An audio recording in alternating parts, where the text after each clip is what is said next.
So why exactly is OSINT so important? OSINT helps us better understand a target organization's attack surface.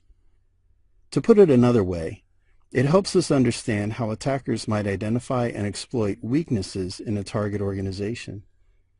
Those weaknesses could exist in the organization's internet-facing applications, or maybe within the endpoints, or network, or the servers hosting sensitive internal data.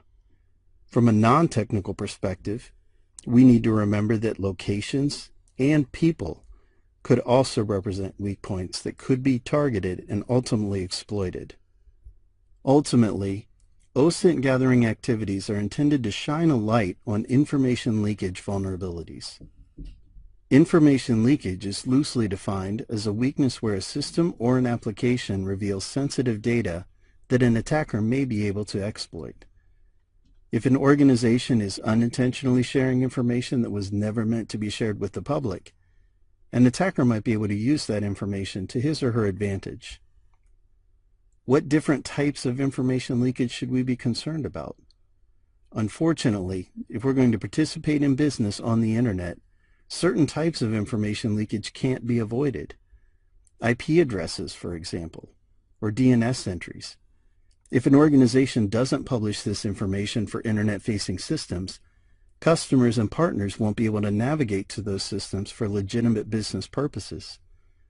However, version information, such as web server banners, and error messages that developers neglect to disable represent unnecessary information leakage.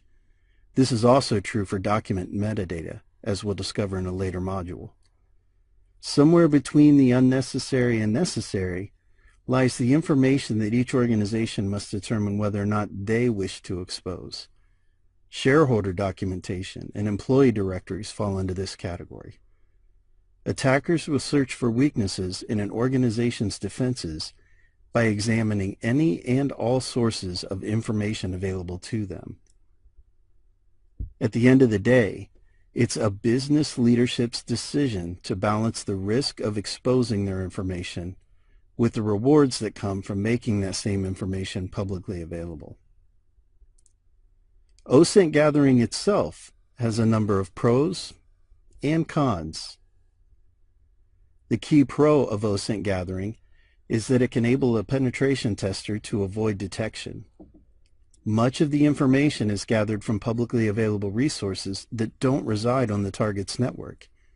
If it doesn't reside on the target's network, then collecting that information won't generate any log activity. OSINT gathering is also inexpensive. As I mentioned earlier, we can use open source and freely available tools to gather much of this information. And we can gather it quickly. For penetration testers, working within a time-scoped engagement, OSINT can help you identify potentially exploitable targets quickly and efficiently. However, OSINT gathering does have its drawbacks. The biggest con is that the data you gather may be outdated. OSINT is often derived from scans that were run months, even years ago. While the OSINT you discover may not contain current data, however, it can still provide you with insights into potentially systemic issues with the organization's information security program. OSINT results might also contain inaccurate data. Consider web server banner information. Security-savvy administrators might deliberately put inaccurate information in a web server banner to feed misinformation to potential attackers.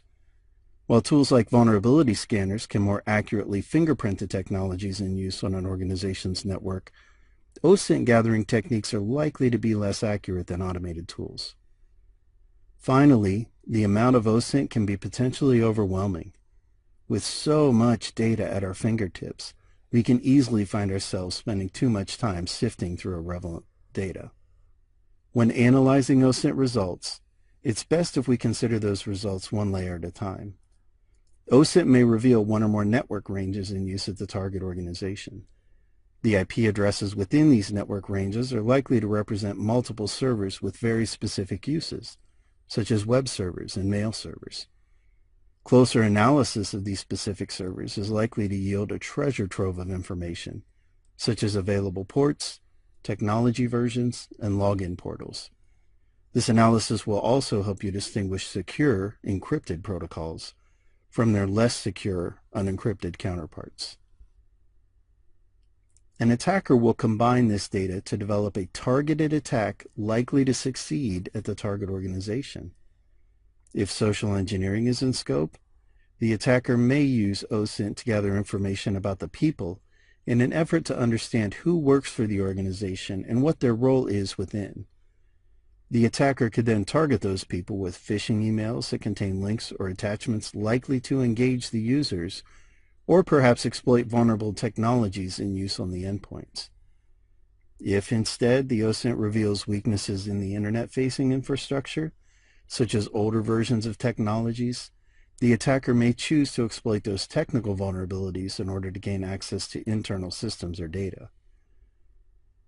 If remote locations or branch offices stand out as a potential weak point, the attacker may choose to bypass attacks directly against the people and technologies at the headquarters in favor of compromising an endpoint at a remote location, an endpoint that might be trusted by internal systems at the organization's headquarters.